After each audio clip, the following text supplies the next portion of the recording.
Well, I want to introduce myself. My name is Selman Trtovac. I'm head of library in Goethe Institute in Belgrade and responsible for organization of this exhibition of Slobodanka Stupar. And I have great honor to introduce today our guests.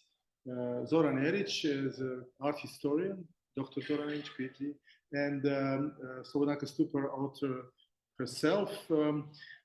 At the moment, we have a setting of exhibition which is titled "This is not a pipe second time," and we already did an artist talk in the beginning of the exhibition, but we thought it would be fine on the end of the exhibition to have all of you online and to think again together about this work. And I don't speak long and give my word to Zoran and Slobodanka, and thank you very much to join this meeting. So hello everybody, I'm really very excited.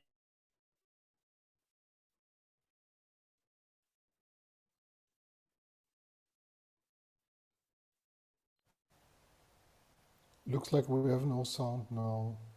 Yeah, looks like the sound is gone. Yeah, okay, now do you hear me? Yes.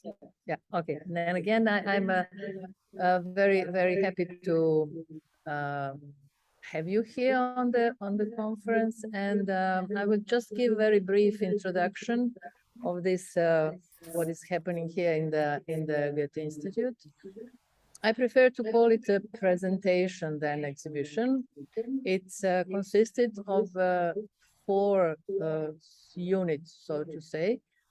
One is a recording of the original recording of the video of the broadcasting that was done back in 1992 in the Quantelpunkt Piazza Virtuale, one of the piazzettas. And it was titled the Cecine pas une pipe, after the famous painting of René Magritte, "This is not a pipe," with the text, "This is not a pipe." And this emission, or this program, was dedicated, and this is what we are speaking about. Do you hear me? Yes. Okay. About I was trying to introduce art project of Yugoslavian artist and poet and philosopher of a kind, Miroslav Bandic, and talking about his project, which was supposed to be 10 years long wandering, walking around Europe. I was also mentioning a few times from time to time that at that particular moment also about 2 or maybe 2.5 million of Yugoslavian citizens were also wandering in Europe, parallel with the art project, which was free walking in the free Europe. And we have to remember that there was a great Euro enthusiasm at that moment of time. And parallel with this, 2 million of Yugoslavian citizens were also wandering in Europe, being uprooted from their homes since the Yugoslavia, our homeland, was falling apart in a great torment because the ethnic wars already started. So during this conversation, I had Ljilja Becker was my partner in this. We were also giving like 3 statements from time to time. One was Cecine pas une pipe. The other was this is not a political statement. Both of them were functioning in a way like a kind of double negative, because we were telling that we are not talking about something, but it was inevitable. And the third one was Das ist Kunst. Stating again that all we can talk is art, and with the means of art and about art. And I have to say that at the end of this recording, actually art really emerged from this, but I will come back to it later on if there will be time. So the second unit is what you see behind me, is actually the work created for this exhibition presentation. I extracted from the original the fragments with kind of para speech or disturbances or general back noise, and they can see it. You see it in my window. It's already there, so you don't have to move the camera. So with these elements, I created for this occasion 10, because there were 10 tablets. If there were more, I would fill the wall. Small video, independent video pieces, which form a kind of a field of noise.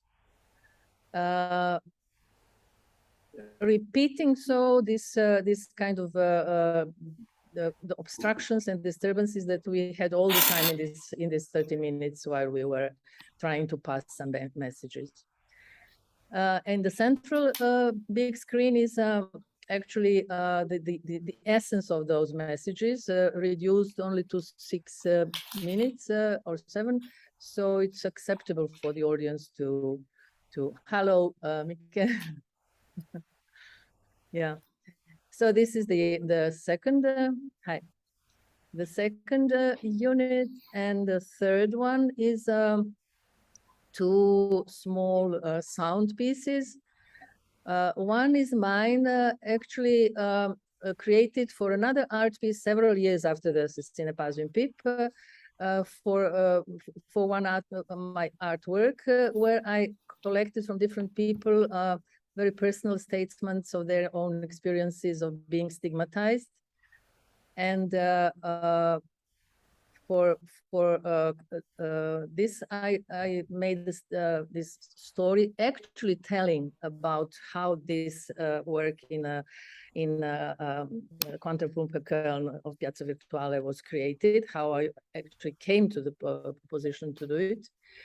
And here I have to mention one more name. It's Bernd von der Brinken, who was the person who was actually working at the Kontrapunkter Köln. And when I came there, I was just wandering around and saw some interesting program was happening. He introduced me, and when he understood that I'm an artist from Yugoslavia, he offered me to propose something, and maybe I could be accepted and do something. And then additionally, he said, you see, all forms are open and or are acceptable except Molotov cocktails. And then he said that sentence, he said, you can also make a political statement. So this was a trigger for me to do this. And now we come to this fourth unit. It's what you see behind all of us. This is the, and this is what we are going to talk about today. It's the Tilman Baumgärtel's video documentary about Piazza Virtuale project of Van Gogh TV Group. I mean, this is what we are going to talk about, Van Gogh TV Group and Piazza Virtuale, the unique, groundbreaking, experimental project. And on the screen below is also one.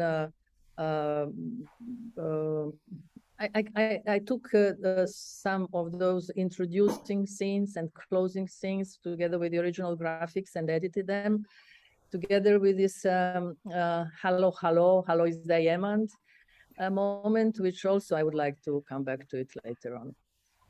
So this was a short introduction, and now I give the word to Herr Dr. Zoran. He has some interesting questions and some clues. Thank you very much. It's a great pleasure to see you all, at least meet virtually. But yeah, since this is our topic, and yeah, the beginnings of internet, of some kind of communication that is now a common practice. I'm grateful to Slobodanka for this explication and intervention, and practically she gave us her perception on the participation in one broad project that you launched. And we wanted really to give a broader insight into the beginnings of the Van Gogh TV as a group. So this is a question for all of you, regardless of whoever wants to answer first, because we need to shed light on the context of the developments of the 80s, when I realized that it was first the minus delta T as a group, as kind of artistic group in installation art, etc. And out of it was Van Gogh TV as a kind of growing kind of development that took part at the exhibition Documenta 9. So first of all, it would be very nice from you to hear about this context. How was it happening in the 80s and this tradition in the 90s, and the formation of the group, and how did you perceive this development that leads to your participation later on at the project, as I said, collateral project of Documenta. But yeah, this will be just the beginning, and then we'll take it from there to discuss exactly how the project Piazza Virtuale was conceived, and all the details and even some theoretical aspects of its legacy, so to say. So please, whoever wants to start, I can do a start in that first topic, the transition from performance music group towards working with more technology and media. Minus Delta T started, of course, after music and performance events or happenings with pirate radio. Yeah, so it was pirate radio, but the radio was not the information radio. It was a more performative radio. So the content which has been broadcasted was artistic content or live developed content, or it was a different approach to radio, and it was pirate, so it was not official, and it was under certain threat, because the police was hunting us and was looking for us to catch us. And that was the first project actually at the Documenta, where we installed first without permission a pirate radio transmitter and started to broadcast, and then after a certain while with negotiations with the government and the Documenta administration, the radio was retrospectively accepted as a sound sculpture. Yeah. So, and in that time, it was also, we had a studio there, it was performative, people could enter and exit. So this was the transition. And you should say that this was 1987, the Documenta, before the one where Piazza Virtuale was happening, where we were invited in a performance context, and then developed out of it with the media bus, the radio station, etc. Developed other things, what Karel is talking about. Yeah. And I would like to highlight one format from the time, which will maybe explain you or show you quite well how to face the audience, how to face the public, how to face political situation in that time, communication, political situation in our times now.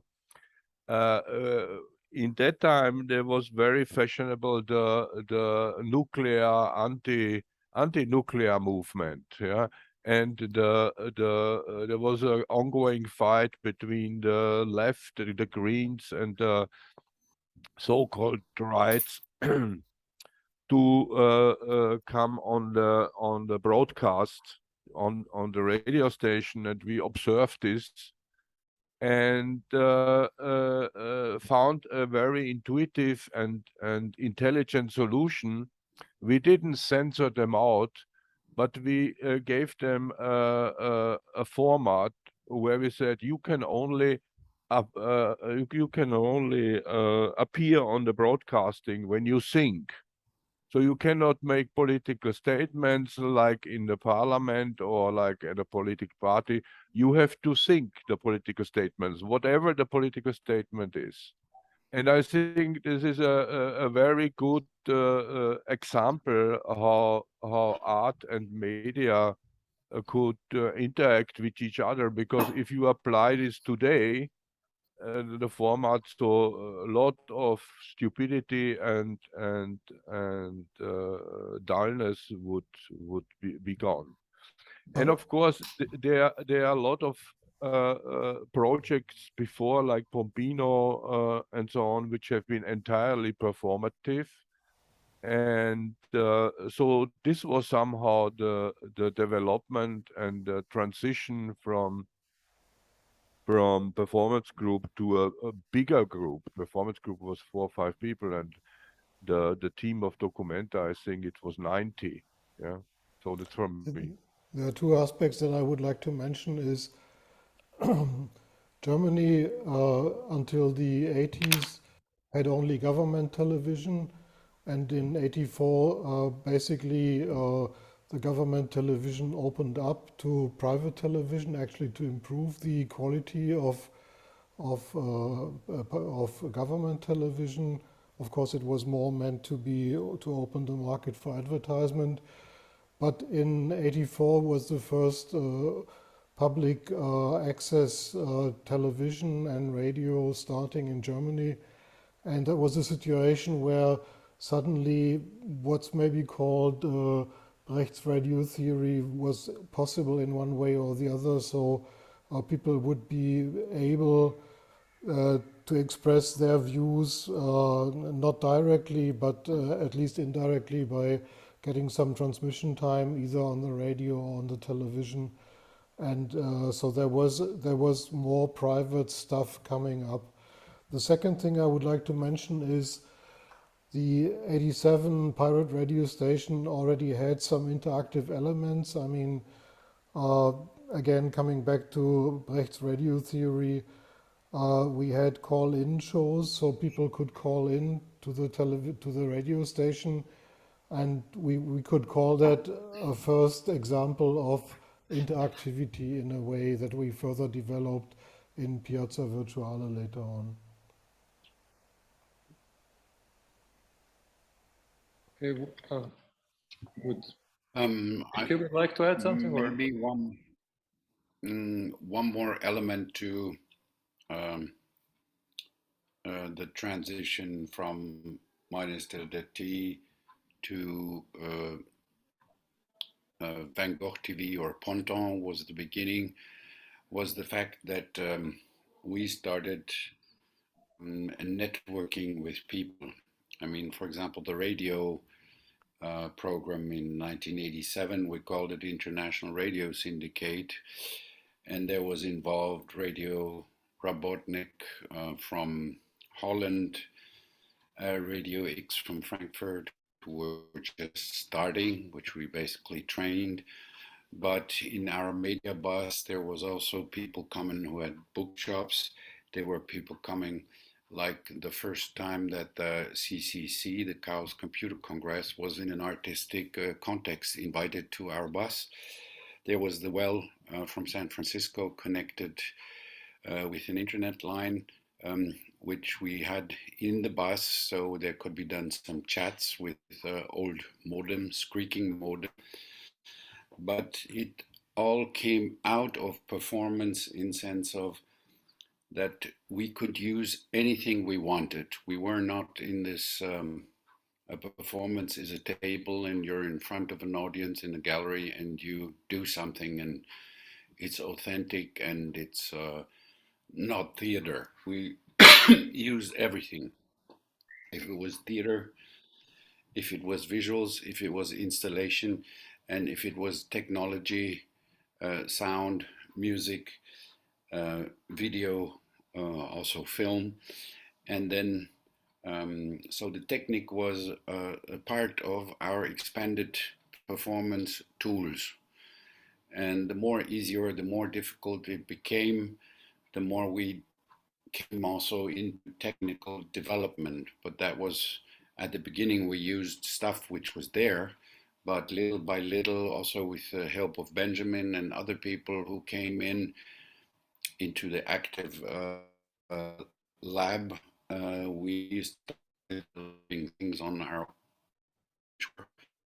in this tool system, combinative or interactive system, which were difficult to find in a television one-way system, in a radio one-way system, where everything was kind of controlled and not really communicating. Live video was for many people bad video because it wasn't perfect, because it wasn't artistically raffinated, or etc. And so live had a bit the character, oh, it's a little bit cheap. And we went through that for a long time, ignoring it, because, for example, already the radio phenomena in '87, we had some radio projects elsewhere. It became a happening of 24 hours. People were listening, and we were doing a program for 24 hours, and it became a performance on itself. The educational process, like in Piazza Virtuale, it took about 2-3 weeks, but then people had the radio the whole time on and were reacting and were phoning and were organizing parties or meeting, and there's a grill party, there's this. So it was a connection in the city where everybody was listening. Today, there's too much channels, but we had an exclusive situation to be the only interesting channel at that time in '87. And this helped to make total urbanistic happening or performance with this tool. So for us, it was a tool to socialize with people, to bring them together, and they started organizing themselves. And funny was also when we said, okay, let's make a radio cassette for the people, maybe we can sell it.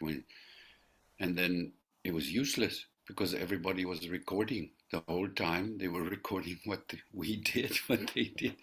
So there was no product left to be shown. Now, okay, in historical context, it's a different thing, but everybody was recording privately at home. So they had their product, their memory, their photos, their sound recorded and as souvenirs.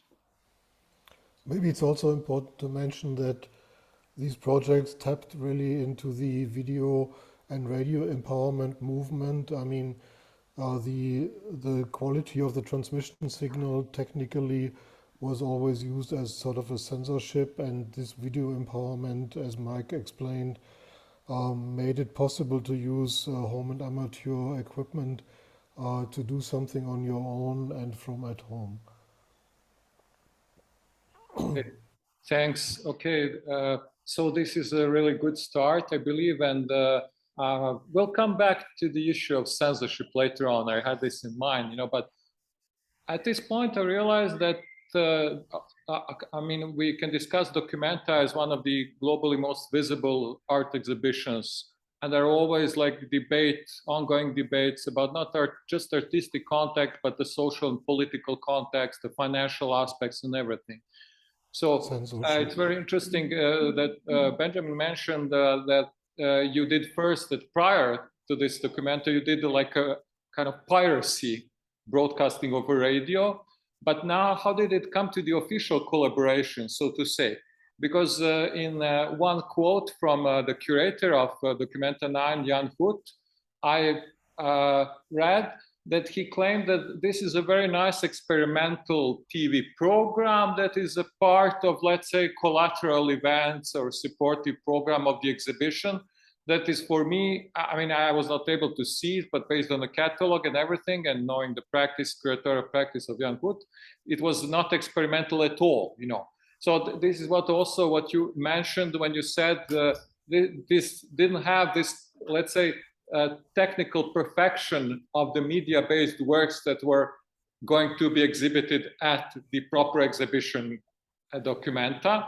And it was a bit in a different context, social-wise, in respect to the interactive idea of TV, which is quite important. So my question would be now, how do you see this collaboration? Was it like, yeah, you have your space and you can do what you can do on your own budget and that's it? And or was it really some kind of interaction between the curator and the official, let's say, policy of the exhibition of Documenta? How did the team and the infrastructure behind it, political infrastructure, regarded your Piazza Virtuale project? That would be interesting to hear. Yeah, please. Yeah, please. I have been dealing with Jan Hut. My impression is then that Jan Hut had no idea what we will do. Even we had long papers and conceptual descriptions and blah blah blah. Everything was explained to him. It was just a personal sympathy from him to a not known product. Yeah, this product was not known to him, and he was a very curious person, and he was very, I think, risk friendly, and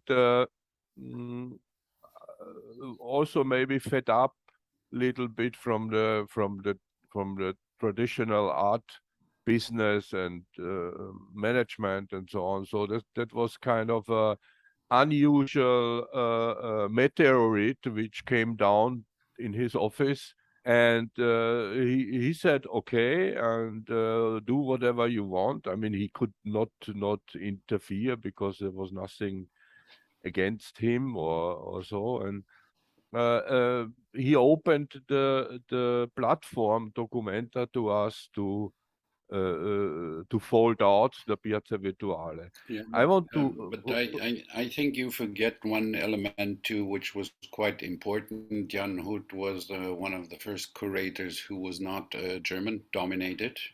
Yes. As curator from the Documenta, and he was fed up with the whole media scene. Weibel, Herzogenrath, who were kind of the popes of saying what is supposed to be. And in some way, he chose us because we were going on their nerves, of Weibel and other people. And on the other hand, we were the young generation which was coming after them. So he wanted to get the Weibels and all this network out of the Documenta. And then he thought, okay, those young guys, they don't like them very much. They are coming up, so let's give them a chance. They seem well organized. They can organize their own technique. They're able to do it. They can find money. They're not going to ask me a lot of money because we didn't get a lot of money from him. We really worked over the sponsoring to finance all this project. And in this sense, he didn't communicate. He didn't ask us to do this or that. What he certainly did, he didn't invite us, because we were quite a big team, to the artist parties, which was a bit annoying for us, that the artists had their party and we were not allowed to go because we were more a side project for him, etc., which for years he didn't citate, but then in the last 10 years before he died, he started citating Piazza Virtuale in all his lectures, which was funny too, because at the beginning it wasn't that important project for him. But it's true, he gave us the platform to really make this exceptional project for 3 months. And he profited from it in the time because nobody was ready to do it. Well, this is an interpretation from Mike. I'm not sharing this. I see it very simple. But what I wanted to say, till today, to 2020, the Documenta had no serious media project. There have been simulations over internet with radio people running around, DJing, and so on. But there was no serious media project till today. Yeah, and this is quite sad that that the organization of such an important festival is not reflecting the importance of media, especially in the failure of the this year's Documenta 15, which would very much profit from open communication channel and using the controversy of our times with such a format like Piazza Virtuale. Yeah? But of course, you need intelligent moderators. Without intelligent people like Mike or Benjamin or Salvatore, which are high-skilled CIA agents, which observe every emotional bit of face and sound of people who speak and can interpret rightly.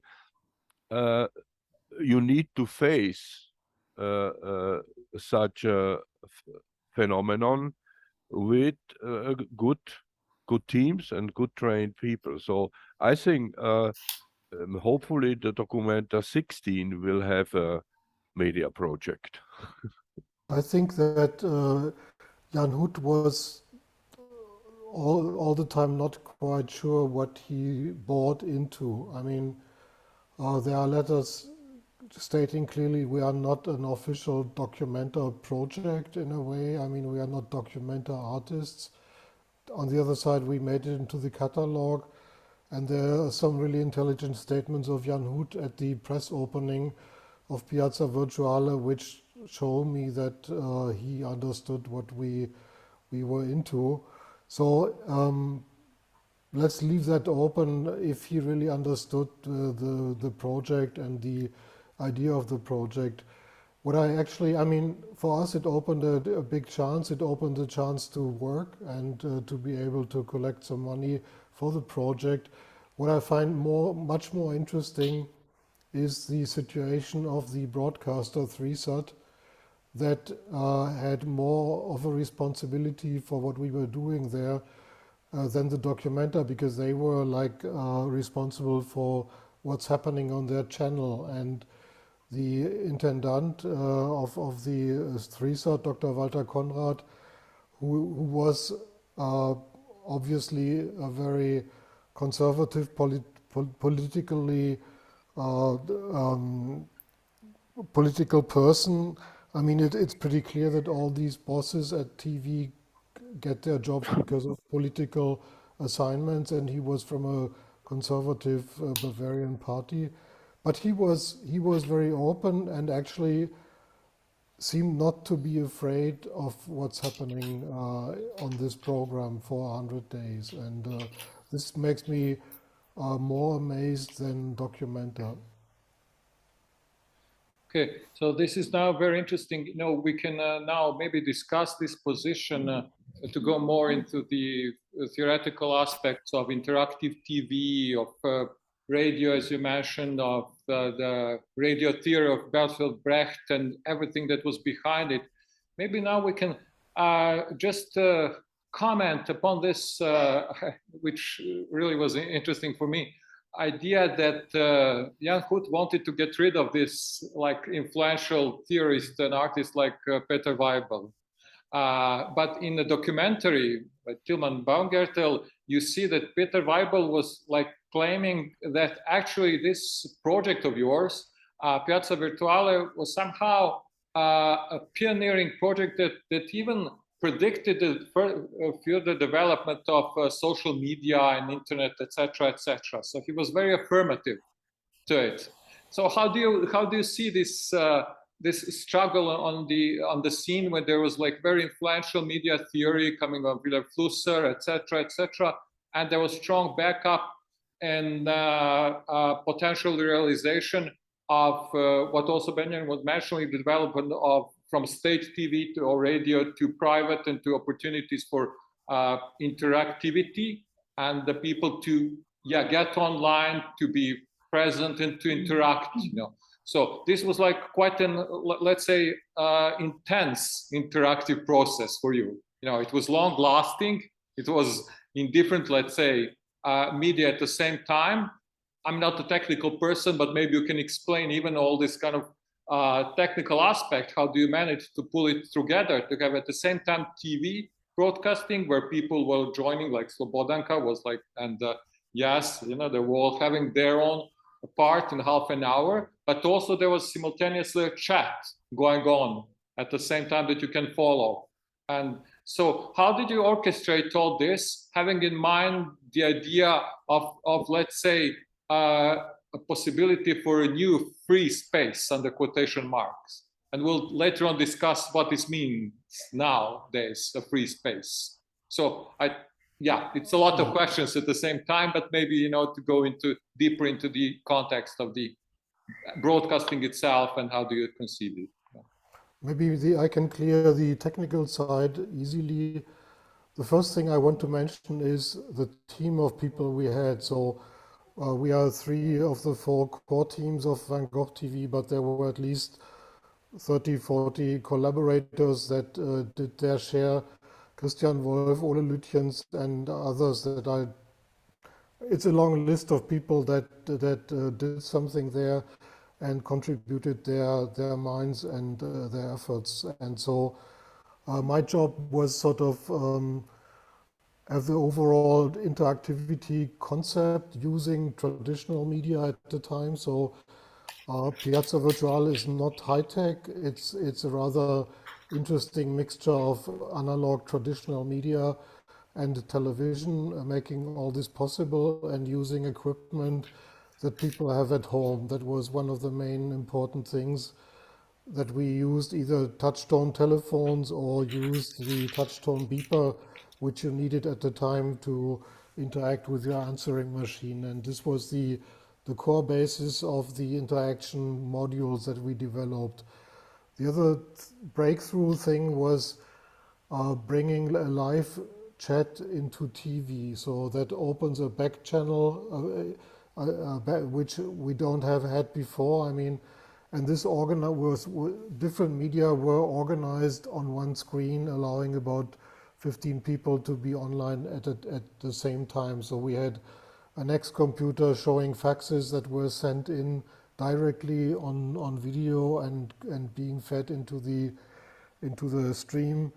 We had 4 modem lines, and we had several telephone lines with an automatized system that would interpret the interactions. What's also made this possible was a very clever setup of computers and their control by a central computer. So we had one of the first totally electronic studios around, and switching from one program to the other was done, if it worked, was done totally automatic and was time dependent on a protocol that we developed, and that was taking care of all these actions. Because, I mean, being 25 people working in several shifts, doing 700 hours of television in 100 days is a major effort, and it's kind of, it was a lot. And this was made possible by electronics and computer that we employed to do part of the work. Other aspects, the others maybe can say something about. Yes, to the last statement, to stop with illusion, there is no free space. Yeah, so that was an early discovery in the theoretical discourse with everybody, that most of the people think about a free space. There's no free space in this world. All space is limited, all space is under control, and all space is dictated by somebody and somebody else. This is a constant phenomenon. It was in that time, and it is in this time in our days too. So in this theoretical game, in this theoretical game, we didn't fall in about fighting for free space or free speech and so on. A second point, we have not been in an institutional or political competition with anybody. So even if people don't like us or didn't like us, we as a group, Van Gogh TV, had never a political or institutional competition with somebody of the ruling class. And certainly, why not? Because we have been not theoretical oriented. Yeah, we have been not management oriented. We have been artists which started together work and started to trust each other to a maximum extent. And so, like, let's say the example of the technical infrastructure and the technical functioning of Piazza Virtuale and the conceptual functioning, that was entirely Benjamin's idea. Yeah. And if I speak for myself, I just trusted Benjamin that this is the right idea. And I go for with all my power and energy which I have without any hesitation. So I think that was the overall platform which was driving the extreme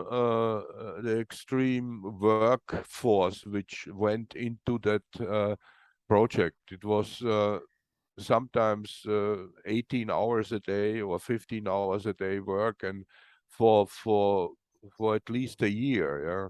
And there was no payment or little payment or just some payment, but basically it was a non-profit project. Yeah. It was not done for profit, and that was the platform on which we all agreed somehow without talking about. We didn't have contracts that we allow us to do this or that and so on. We just agreed and had trust to each other. Yeah.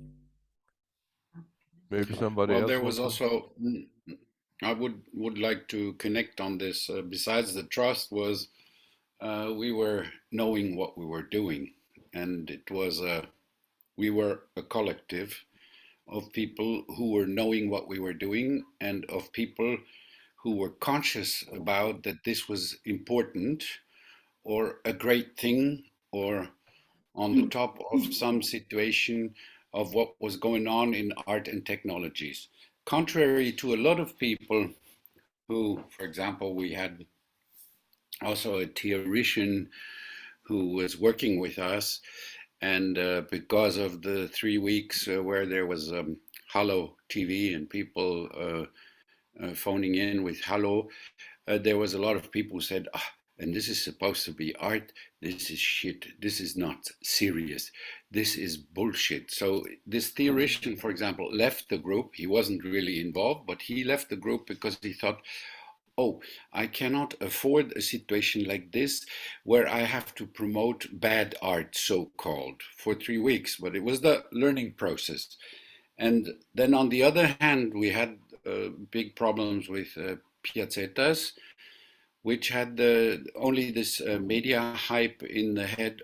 I will be in documenta and I will be on television. And they had the signature, the artistic signature in their head and not the interactivity. So the whole work was to explain them, hey, you're not performing alone and singing your Elvis song or something like a pop star, but you are in interaction with other piazzettas and with normal people phoning in or communicating with the media we transpose there.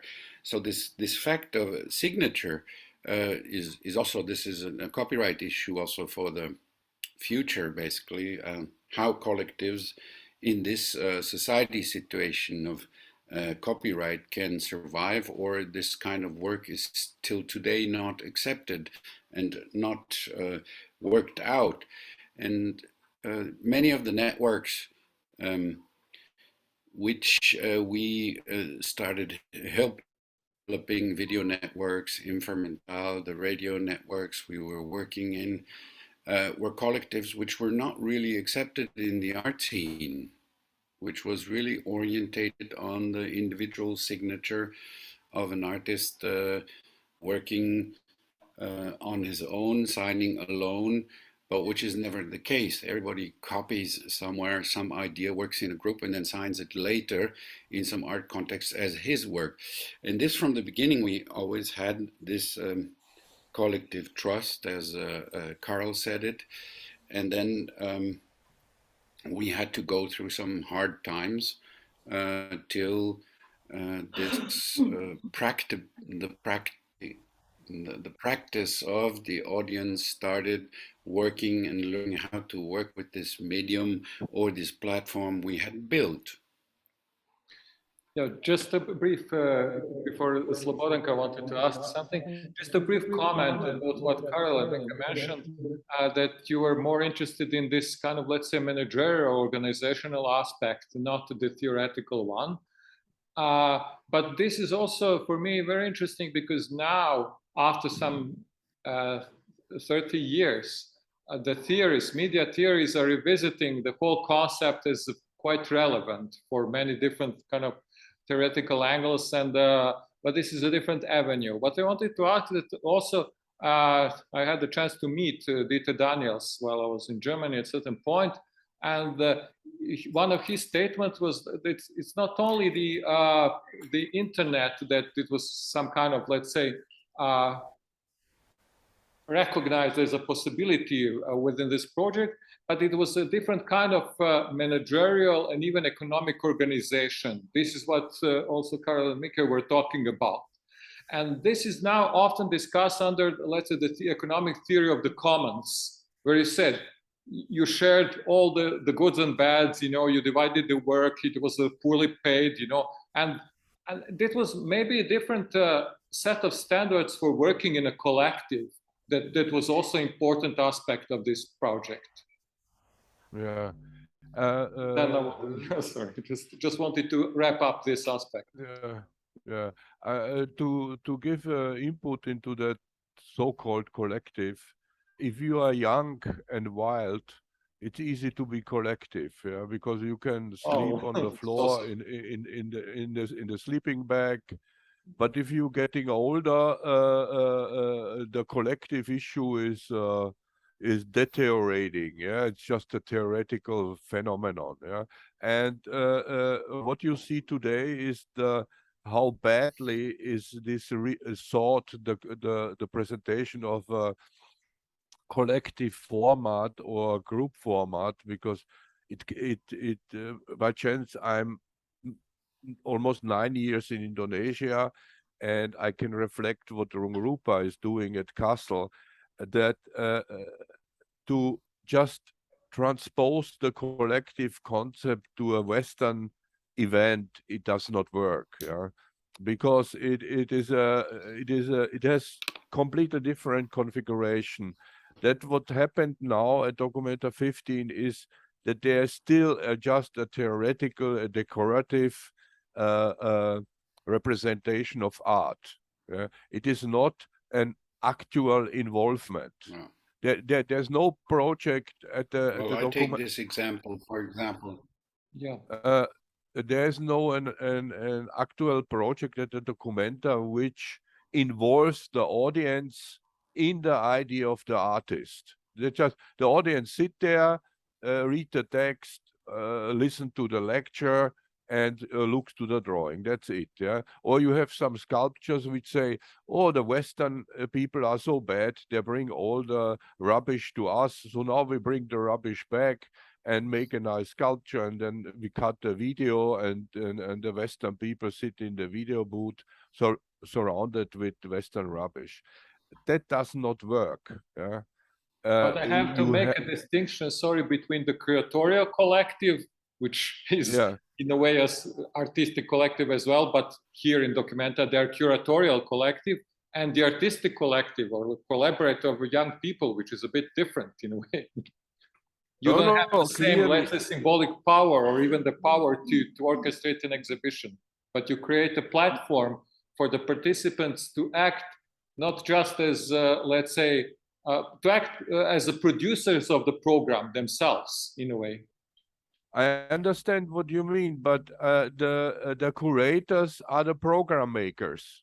Yeah. And a program maker has to have in mind the very old conceptual and technical format between an artist who shows something and the audience which comes. Yeah, definitely. This is not nothing. This is nothing new. Yeah, painters have been working with that relationship, and I from my understanding see this that that interactivity, which is or communication and communication exchange, is very important even in art, and should be not forgotten that we have again a kind of white box show. Yeah, we have a white cube. Yeah, we have a white cube configuration. Now we don't have American artists, but we have some artists from Africa or from Palestine. Yeah.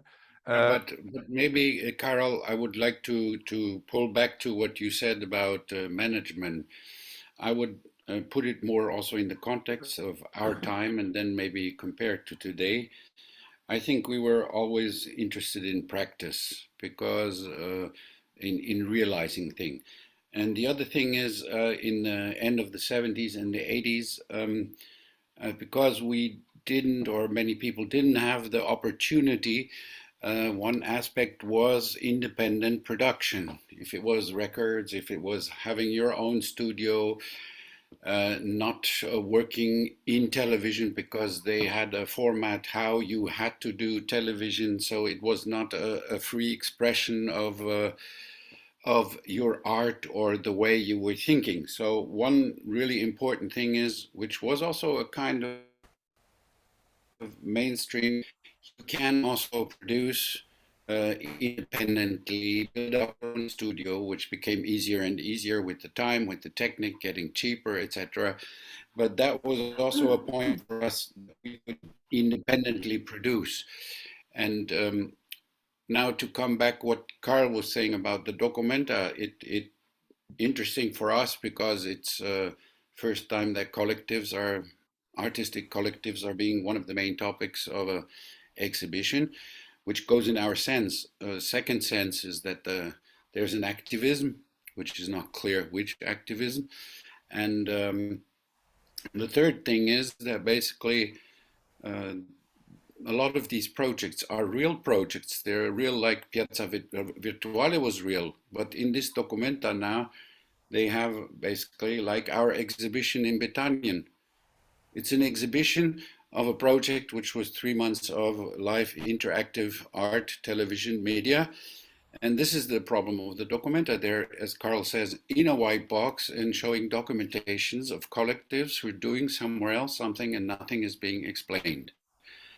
This is the problem, I think, of it, and which discredits a lot of this work which was done there. And maybe there is the right idea of Karel to say, let's wait for number 16. But okay. Please, Slobodanka would like to. I have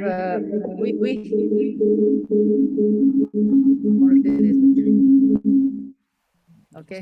Sounds like Piazza Virtuale. There was this word trust that was heard several times, which is really my beloved concept.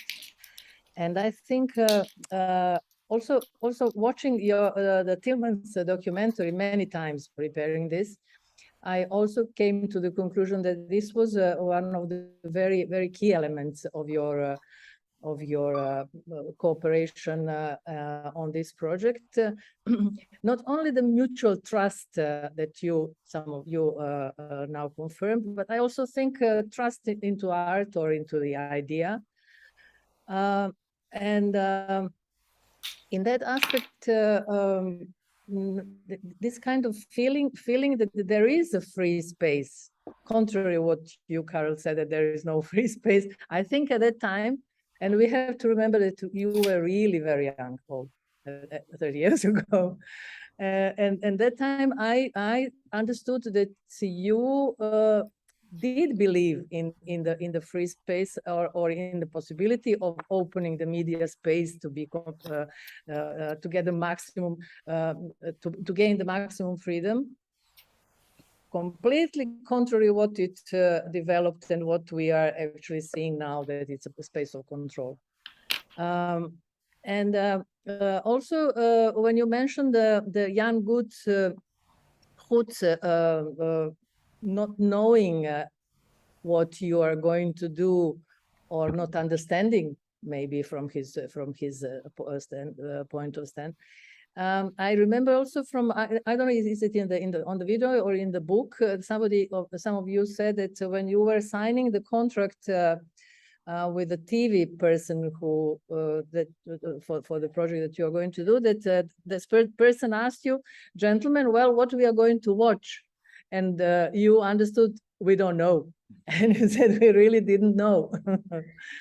But I think this kind of believing, trusting that that the space of freedom is possible is a kind of your way of living some sort of utopia, which Selman likes very much, the concept also.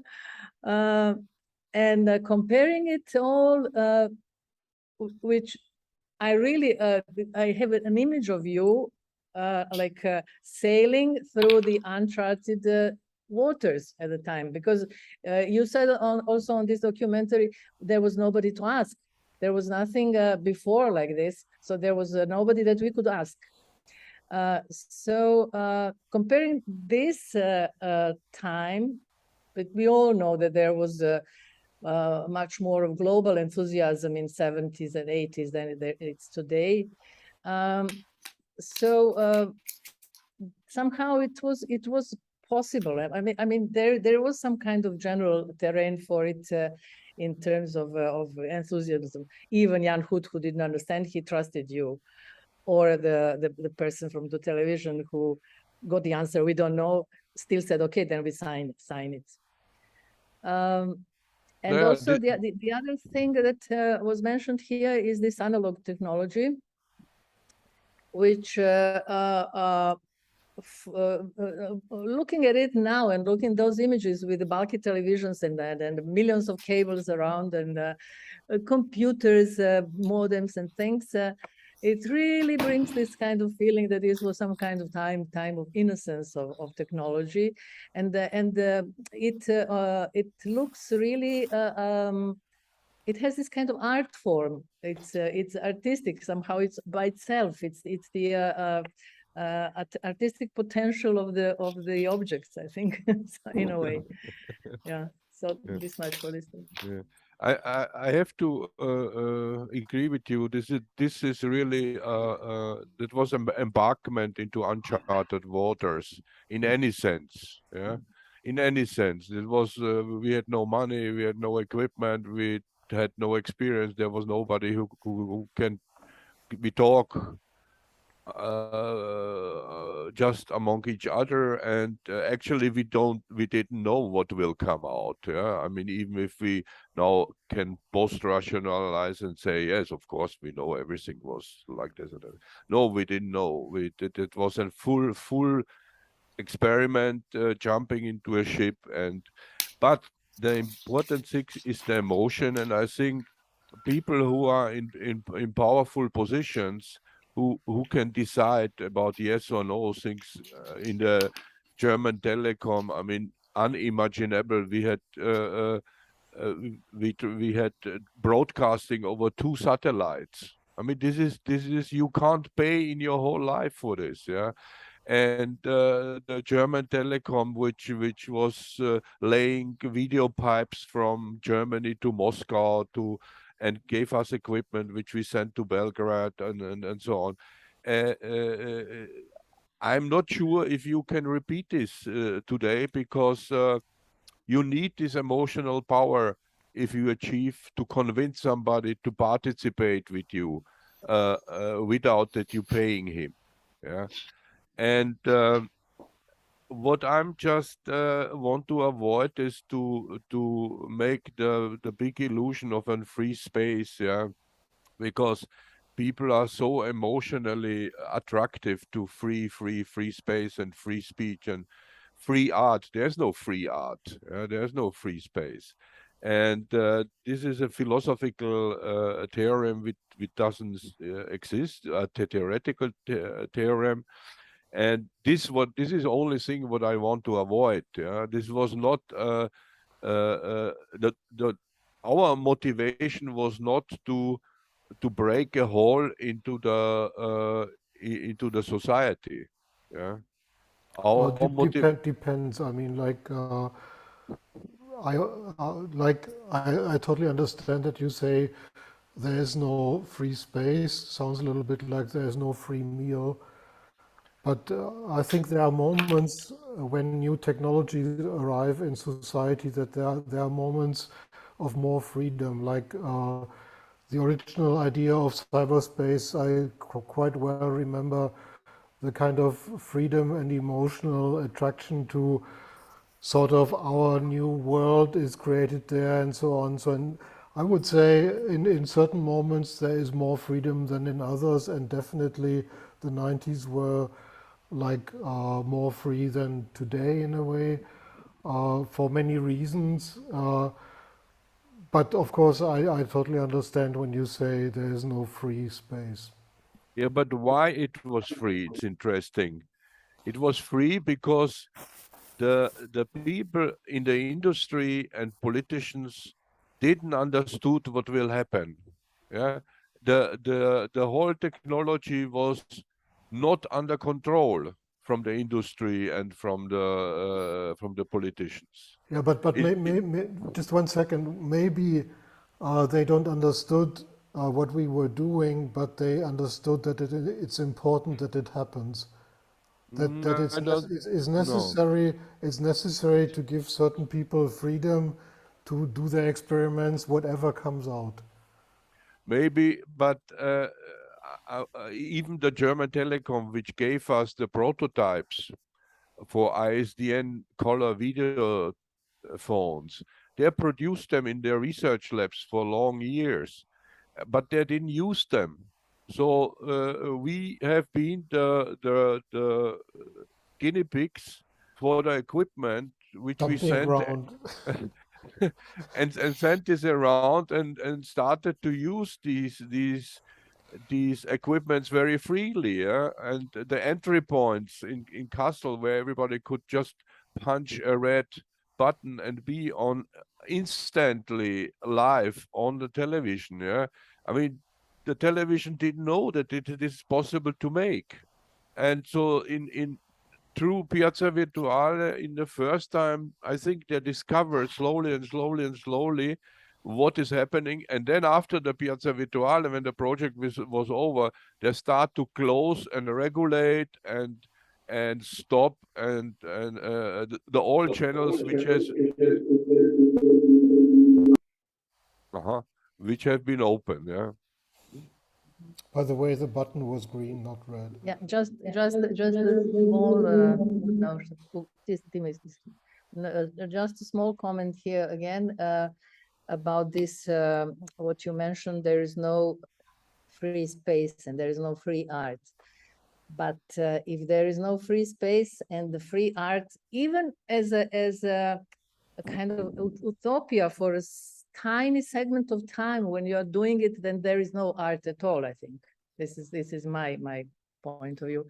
So I think that you being that young and being in that position and creating this kind of relations among yourselves did leave this small utopia for a while. and did manage to create the work which, for that reason, you managed to create the work which is now we see as groundbreaking and pioneering and something from my point of view that should be actually valued better than it is at the moment. Mm-hmm. Okay. So, that. Yes, we come to the very interesting discussion, and I like, yeah, I somehow also tend to agree that the word free or free, but not free space, but free media space, exactly, because here I used it under quotation marks, of course, because I tend to agree that from today's perspective, and we really see that this is a space of control. And we can say the same about the enthusiasm that when the internet started. Everyone saw this as a new potential, but not free, but democratic space, more open and democratic space for communication, which was recently, I mean, not recently, it was immediately proven to be completely wrong and misconception.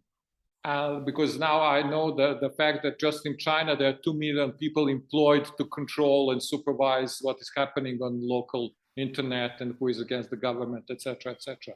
So, but beyond all this, I still feel that Slobodanka was mentioning there was certain enthusiasm at the beginning of this pioneering use of media and different technology, but the possibilities to create some kind of, let's say, community.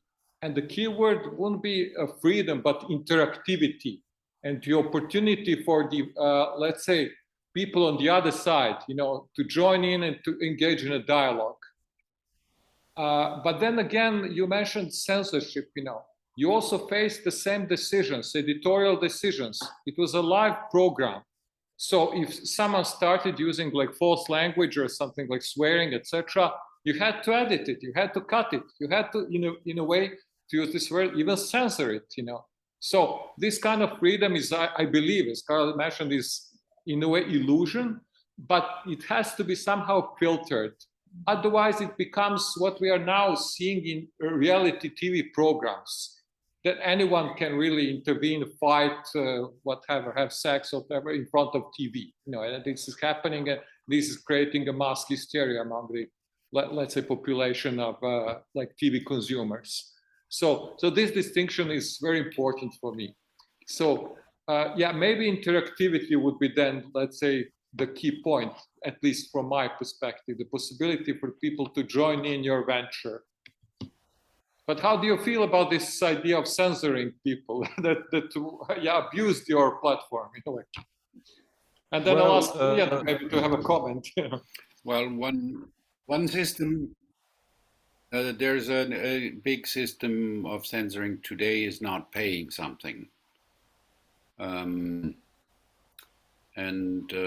I think this is basically the way censorship works here in the West, that certain things are not financed, and then there is also politically correct social control when you gender or how you have to gender, which creates also a situation of self-censorship. So I now also through this Corona situation, I read again from George Orwell, 1984. And now all this paranoia of surveillance, or they're controlling us, or Bill Gates will inject us nanorobots, and all these theories or practices people are trying to be afraid of. We already have it. I mean, the CCC club already 20 years ago told us, tape off your camera, you can be totally checked anytime through the internet, etc., etc., etc. And reading this 1984, I had this 30 years ago, this fantasy, we're totally controlled. But it was another point which was much more important for me, which I had forgotten, which was the thinking police. That at the end they wanted you to think in a certain way, and I think this is the time we're living with. So the fact of doing a lab like we did, or like in certain projects today in a lab, you have to, if you want to get finance, get supported, it has to be PC, political correct, and you have to already make a 3D grid of what your result will be. And if you have Edison, when he developed the light bulb, I mean, he was doing mistakes for 5 or 6 years. So a lab is basically mistakes. In public, you can't make mistakes. You can't make mistake statements, and also being, I don't know, white trash old guy censors out a certain number of activities and support in this actual situation. I promote the labs where you can make mistakes, and there you can develop something new or different. The rest is illustration of political or economical representation, or the way certain people have to work to make money or to survive. Just, but Mike, if you mention 1984, I mean, I would say it's widely accepted knowledge that we live rather in Brave New World than rather in Aldous Huxley Brave New World rather than Orwell's 1984. I mean, I know that we are totally controlled, yes, and the means are there, but I have never had any problems with the police for that or anything. I mean, like. It's not easy to understand the way how we are controlled or self-controlled, or how we are following numbers, or how we are made consumers, or the kind of newspapers we read, or whatever. But it's not that simple. I mean, nobody gets caught from the street and is tortured in the way that people are in 1984. Naja, I want to start from the beginning with this censorship, your question. We did open censorship. Yeah, so the censorship was always visible. There came a big stamp, "You are censored now." Yes, I saw yeah? it. Yes. And it was not hidden censorship. It was not quiet, and it was not done in secrecy. I think this is very important. The censorship. Karel, maybe you should tell the story how it all happened with the censorship, because that's quite interesting. Maybe you tell. I mean, the thing was, we had a TV show some years earlier called Hotel Pompino, about a virtual hotel, and somebody called in and said to Helmut Kohl, which was the chancellor at the time, and of course the ZDF network, being the rather right-wing network at the time, was made answerable for what happened on TV. So the director of TV had to show up in the Bundeskanzleramt, and so eventually for the next show, which was Piazza Virtuale, they set up a person from the broadcaster and Katrin Brinkmann, and she, together with us, decided when something got off the limits and these people were cut out, and this was the moment when censored was shown on TV. Yeah. So again, quiet and hidden censorship is done by Chinese, and the Chinese are of course ashamed of it. Everybody is ashamed who is doing censorship in such a way, and so it is rather done in a hidden and this is a whole discussion about surveillance technology, and now we have advanced artificial intelligence which feeds back in the mobile phone, and a credit system which then devaluate you to buy a flight ticket or a train ticket or a bus ticket. So basically the cycle is closed. So if you are anti-governmental, you can get punished till your bank account is closed. Yeah. So this is all possible now, and that will be enforced also in the West. So we will sooner or later we will have such systems too.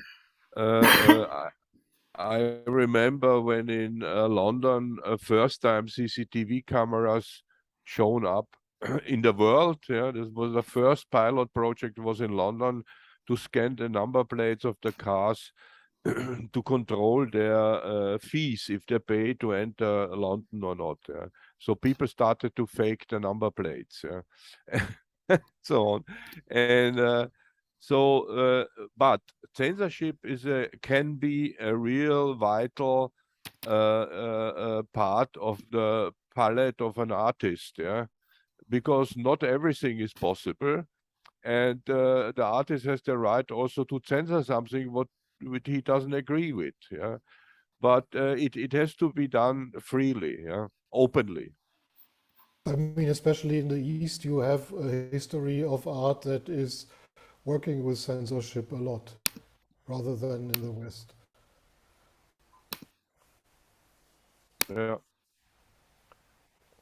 Maybe we now give the floor to Ljilja to share with us her experience, as she was also taking part with Slobodanka and joining from Piazzetta, Cologne. Well, if I can just maybe go back a little bit to what we were talking about.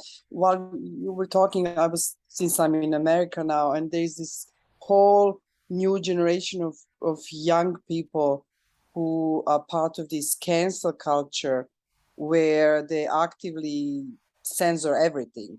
So he's maybe at a situation that goes into other, part of the spectrum in extreme, where everything is censored on the spot immediately. So there's like another opposite side to this, being openly censored and being censored by someone else in the moment while you are presenting an artwork. But self-censorship. Yes, but it's a little bit kind of like going into extreme that younger generation is censoring or deciding what is politically correct in the moment and censoring other people by their own personal experience. So it's a little bit, kind of going into some extreme moments at the moment. But going back to my experience, I'm a composer, so I'm coming from a different artistic background and world. The way how I was involved with this project is again that question of trust. I just met. I was the student at the Musikhochschule. I was Mauricio Kagel's student at the moment, and I met Slobodanka maybe, I don't even remember, a week before this was happening. And she said, "Oh, there's a project, Motkraj Werkstatt," and I was there a few times at some concerts and stuff like that. And she said, "Okay, why don't you join?" And I just said yes, without even knowing at all what's going on, at all.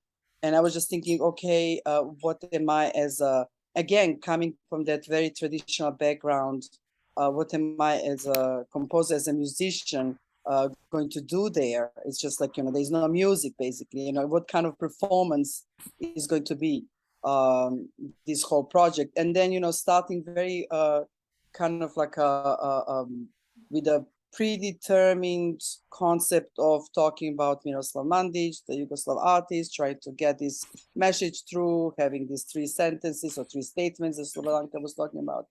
And then basically gradually starting to interact with the people who were part of the program. So it kind of like started with the being more to accept what people were kind of like saying or not saying, or reacting to their comments or not reacting. So it kind of became very interesting kind of a combination of predetermined and just being in the moment, performance, if you can say. It was kind of like a doing things that we were not aware that we were doing. Just later, after we watched, actually we realized, you know, how much certain things were actually artistic in terms of being free, being in the moment, doing certain, like even like, you know, movement or not movement, or just, you know, using language as an art. Like towards the end, when we were kind of trying to, because we saw that the time is running out, when we're trying to get as much as we can information, and then basically stop speaking English, just going into Serbian, like really, really, really fast, you know, kind of like, you know, well, you know, it's actually very interesting to me because it was kind of like in English, and then you can hear German underneath, and then you can hear us speaking Serbian. So it was kind of like a really a prototype what a lot of, you know, projects are now, you know, done internationally. But it was kind of very interesting using language as not even as a meaning. Obviously, only a limited number of people could understand what we were saying, but just like saying it underneath rapidly, rapidly, rapidly. And then above all of it, you have people who are planning to go to a party or something, you know, or juxtaposition of the content, us talking about, you know, 2.5 million, you know, people wandering from Yugoslavia, and then people talking about, oh, you're so beautiful, you know, and kind of very interesting to me. And that's what I would say. This is one of the moments I wanted to come back to. When I said that actually during this half hour, the last minutes are where the art emerged.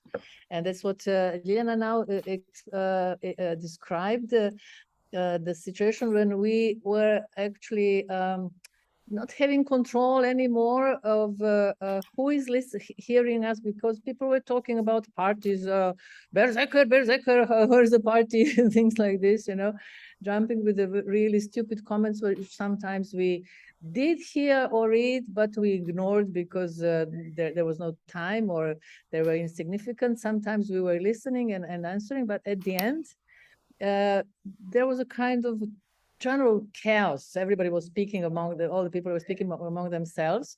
And then we started actually performing without planning it from the beginning. We started reading a text in Serbian, and it took some speed. And that's, I think, the moment which I personally really adore in my artistic practice, when I lose the control, when art takes over and just leads you. And here I want to come back to your experience during these 100 days, when you were working so intensively. And I believe that you also experienced did experience this kind of situation when you lose the control, but there is this trust in art or in your concept. So you just let yourself go, and it takes over and leads you to where it arrived. And this is one parallel. And the other one was what I wanted also to mention is this hello is Diamond, which some of you mentioned in the book. I think that it appeared to be the pure performativity of the media without content, which I really like this definition, and I think it's very, very exact. And I think I did work on that line for this work behind me, where I used this para speech and different noises to create this field of noises. I said I think this was somehow I was not thinking about it so much when I was doing it, but as reading again the book and watching again the video, I recognized this sentence, and I liked it very much, this definition of the pure performativity of the media. Okay.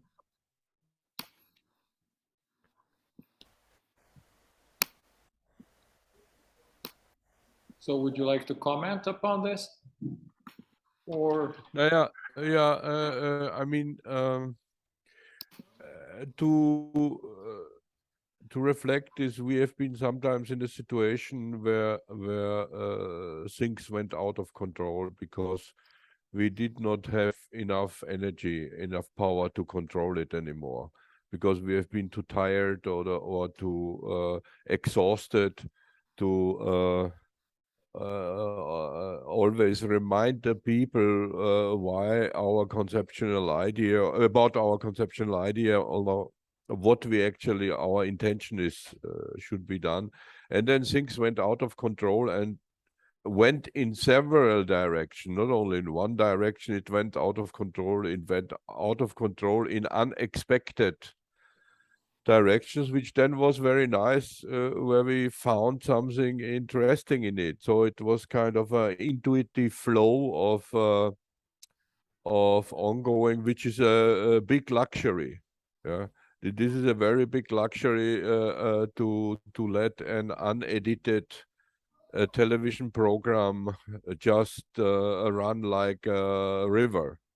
Yeah, and the river is so over full with water that it's found his sideways and side arms and in different directions. So yes, of course, this is in the artistic practice, for me at least, in my artistic practice at the moment, this is one of the important facts that if I do something, the most exciting point comes when when I have to give the control away, about the color, about the object, about the software, about the graphic generation, if I do computer graphics. So I cannot control the computer's programming anymore.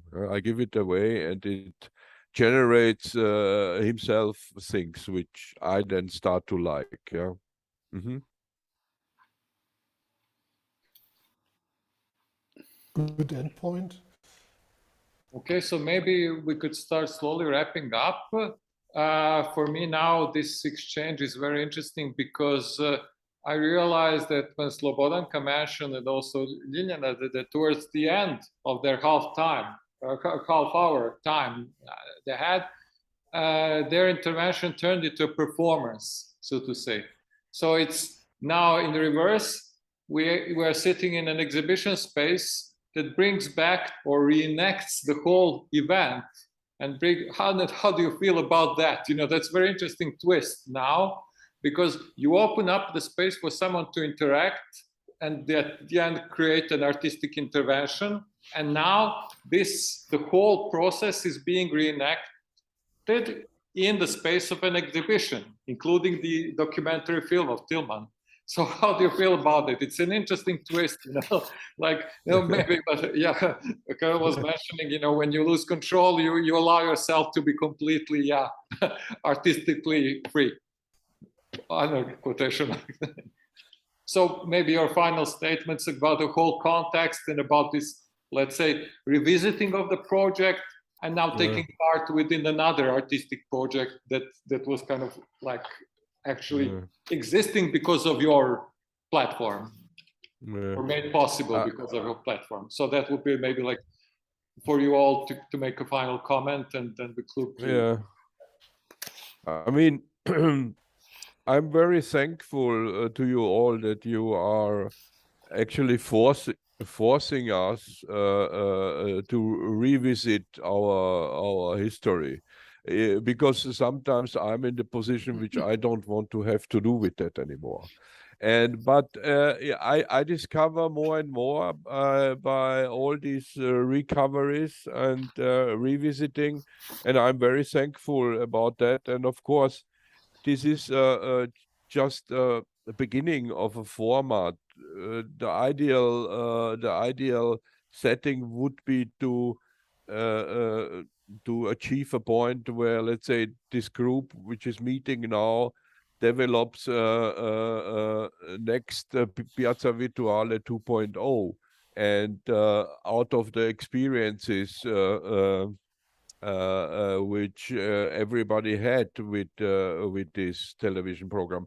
We ourselves, I can say honestly, didn't found time till today to critically analyze to the detail what happened. Yeah. Because everybody of us is engaged in all kinds of private work and so we don't have the discipline. We think, of course, a lot, and we always observe what is going on. And the most important thing to say is that this was a reaction on the time, in the right time, in the right moment, which was installed. Yeah? And actually the world, or Europe or America, or the whole now ongoing discussion between Semitism, Catholicism, Islam, which will come. This is a kind of end loop which is going to would need such a setting, because there is no digestion. It doesn't help our society to make texts, yeah, to make books, to make internet pages, to make blogs or whatsoever. The only thing is when we found a way to communicate, yeah, to even if we shout, that doesn't matter. Even if it's censorship, that doesn't matter, but it has to be in private hands. It can't be given to a governmental or business a business entity to run such a project. It must be run by a configuration like we are. And it would be interesting to create a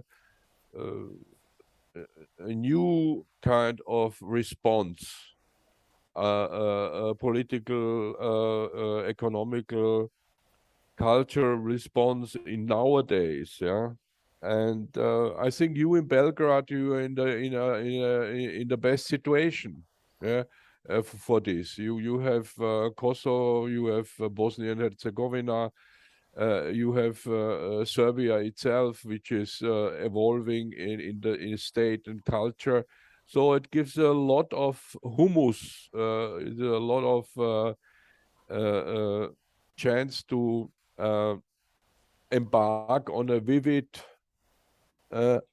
uncharted water. That's true. But of course, it's a question who takes the responsibility, because it needs a lot of work and a lot of money nowadays. It's not so easy anymore. And maybe this is the reason why the documenta doesn't happen in Palestine.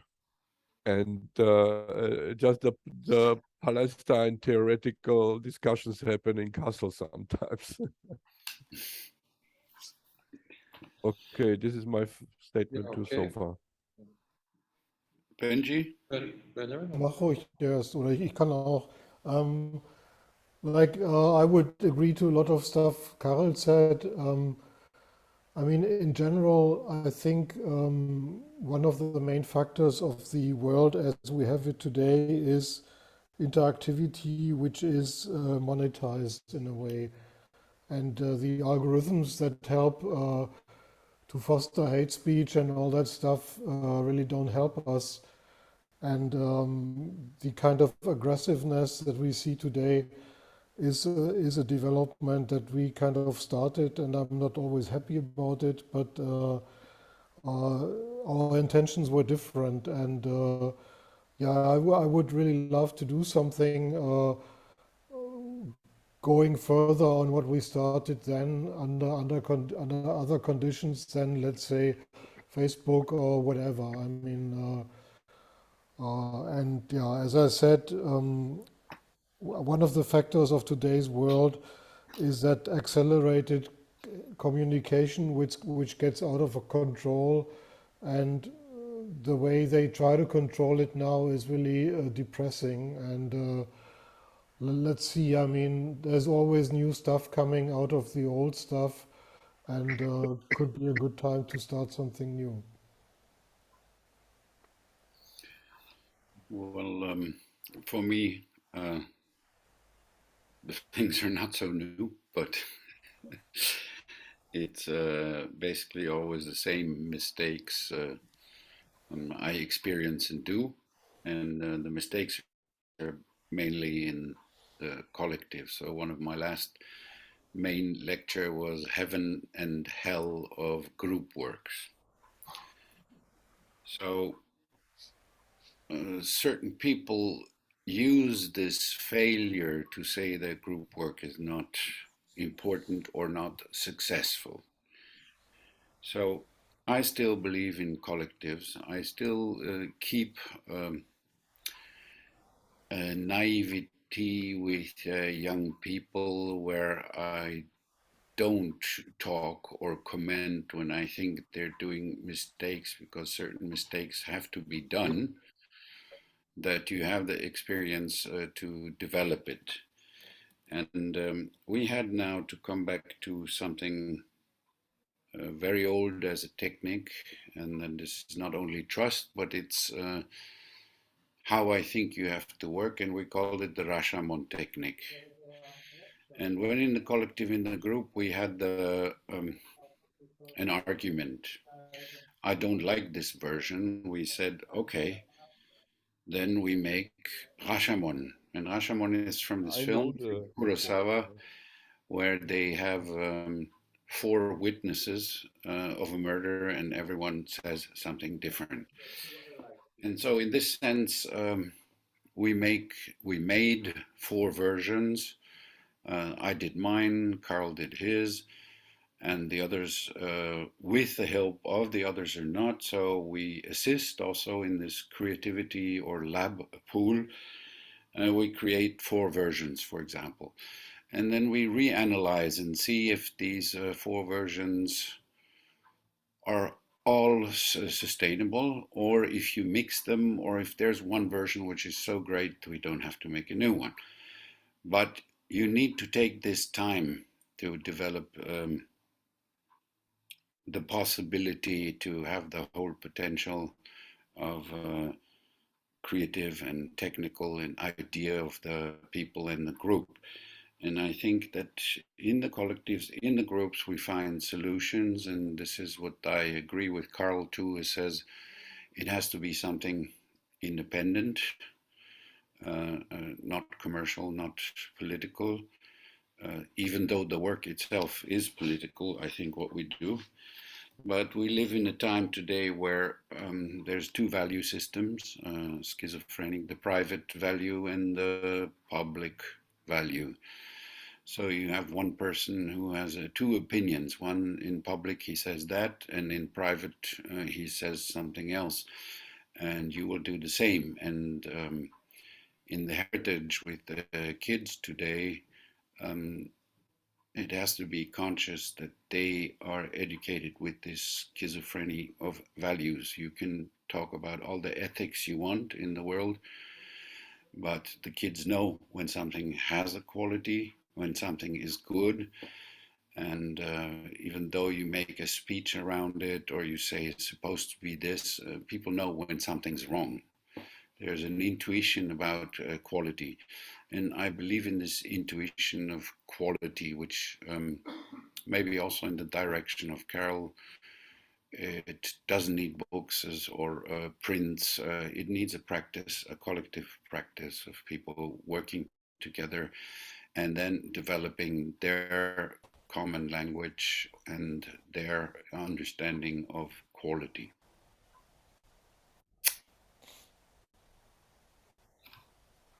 Thank you, Mr. Hentz. I agree with you about the group work and group experience. Okay, being an artist, you are inevitably individual and you need your loneliness. But the group work is an extraordinary experience, and it gives such a powerful feedback. So now I'm really very happy that I could share this space with you. that and I see it like kind of closing the circle, because my cinéma, people, whatever you name it as a type of work, wouldn't be possible if there was no Piazza Virtuale. But I'm not a media artist. I'm just I just use any kind of means, and so I was actually not thinking about it very much, and I didn't show it until now. It was just in my CV, like information. So now when I decided to present it here, I actually started researching and contacted you through the internet and so on, and discovered all these elements, how it was created, Piazza Virtuale, and what was all the thing about it. And also watching the video many times and reading the book, I can't explain you enough how much I was feeling pleasure and enthusiasm, being able to dive into this juvenile enthusiasm that you showed at that time. It was really a great pleasure, like feeling again this kind of atmosphere and the attitudes of the 70s and 80s and early 90s. So again, I have to stress that I'm really happy that I could now share this space with you, that I could invite you to my space. And it's kind of, I like this German word, zurückgeben. This kind. Okay. Yeah, one more thing I wanted to tell you, that except the video, Tilman also sent me 2 books about Piazza Virtuale project, and one of the books was pinched at the first evening of the opening, so that's a good sign. Somebody liked it very much. Okay. So the second one, Selman was protecting, so he doesn't get lost. Also, so thank you very much. It was a great pleasure to sharing this 1.5 hour we are online. It just went very fast. Maybe thank you. Just wait a moment. The book actually can be downloaded for free. I don't know if you know this.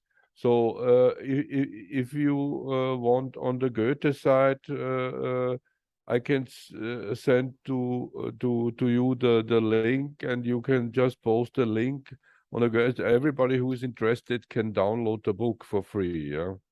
And the video the video can be also seen on the website.